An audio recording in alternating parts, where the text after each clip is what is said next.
Mino Raiola is one that kind of divides opinion quite a lot. I can see both sides to every argument with him, and I'll qualify this by saying I don't know Mino personally, but I've heard him talk, a few times. I've heard him debate, and put his points forward.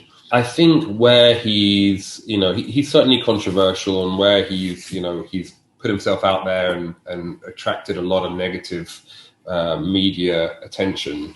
I think that's well documented. One thing I would say from an agent's perspective is he's so confident in his players' desire to be represented by him that Mino Raiola is one of the few agents that doesn't have a representation contract with his players.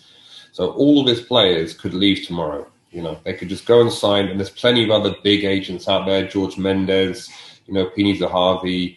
There's big agents out there, and they will all try and poach Mino Raiola's players. That's what agents do, particularly when they're out of contract. And yet, actually, compared to a lot of other agents, he doesn't really lose that many players. He's ruthless, certainly, and that's possibly a culture thing that sort of gripes a little bit against, against the certain cultures in certain countries. He ruthlessly goes after the interests of his player, whereas someone like George Mendes is a bit more diplomatic, and sees the benefits of a more long-term relationship, and if for instance, Alex Ferguson has been a big fan of Mendes, and he's brought some great players to him, and they've lost players.